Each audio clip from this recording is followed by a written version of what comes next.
सोन चिड़ैया खबर उड़ती है।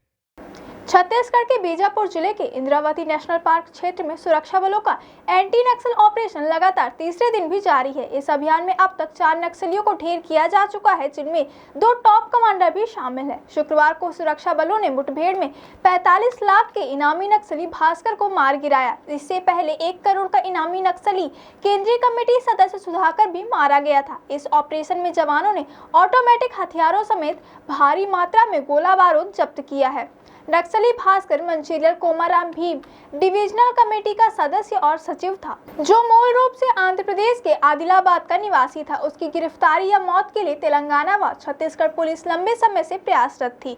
वहीं सुधाकर उर्फ सिंहाचल नक्सलियों के शिक्षा विभाग का प्रमुख था और केंद्रीय कमेटी का सदस्य भी था। उस पर भी 1 करोड़ का इनाम घोषित था। वह आंध्र प्रदेश के चिंतापालुडी गांव का रहने वाला था और तेलंगाना, महाराष्ट्र और छत्तीसगढ़ में कई वारदातों का वांछित आरोपी भी था। सुरक्षा एजेंसियों को खुफिया जानकारी मिली थी कि नेशनल पार्क क्षेत्र में बड़े नक्सली कैडर की मौजूदगी है। इसी सूचना पर डीआरजी, एसटीएफ और कोबरा बल की संयुक्त टीमों ने बड़े पैमाने पर सर्च ऑपरेशन शुरू किया। मुठभेड़ के दौरान दोनों ओर से भारी गोलाबारी हुई, जिसमें जवानों ने 2 बड़े नक्सलियों को मार गिराया। बताया जा रहा है कि इस ऑपरेशन के दौरान नक्सलियों की तेलंगाना स्टेट कमेटी के प्रेस इंचार्ज बड़ी प्रकाश समेत अन्य बड़े कैडर भी मौजूद थे। हालांकि मुठभेड़ के दौरान कई नक्सली जंगलों की ओर भाग निकले, जिनकी तलाश अब भी जारी है। जवानों को मारे गए नक्सलियों के शव के साथ साथ अत्याधुनिक हथियार और अन्य आपत्तिजनक सामग्री भी बरामद हुई है। दूसरी ओर दंतेवाड़ा जिले में सरकार की पुनर्वास नीति के तहत 7 नक्सलियों ने आत्मसमर्पण किया। इनमें 2 पर 50-50 हजार रुपए के इनाम भी घोषित थे। आत्मसमर्पण करने वालों में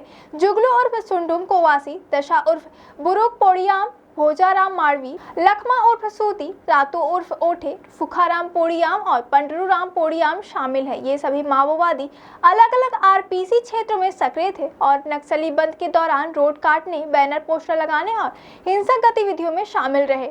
सरेंडर करने वाले नक्सलियों को पुनर्वास नीति के तहत 50-50 हजार रुपए की आर्थिक सहायता, स्किल डेवलपमेंट, ट्रेनिंग और कृषि भूमि जैसे लाभ दिए जाएंगे। केंद्रीय गृह मंत्री अमित शाह द्वारा मार्च 2026 तक देश के नक्सलवाद के पूर्ण खात्मे की डेडलाइन देने के बाद बस्तर समेत अन्य नक्सल प्रभावित क्षेत्रों में सुरक्षा बलों की कार्यवाही और अधिक आक्रामक हो गई। इससे पहले 21 मई 2025 को हुई मुठभेड़ में 27 नक्सली मारे गए थे, जिनमें 1.5 करोड़ का इनामी बसवराजू भी शामिल था।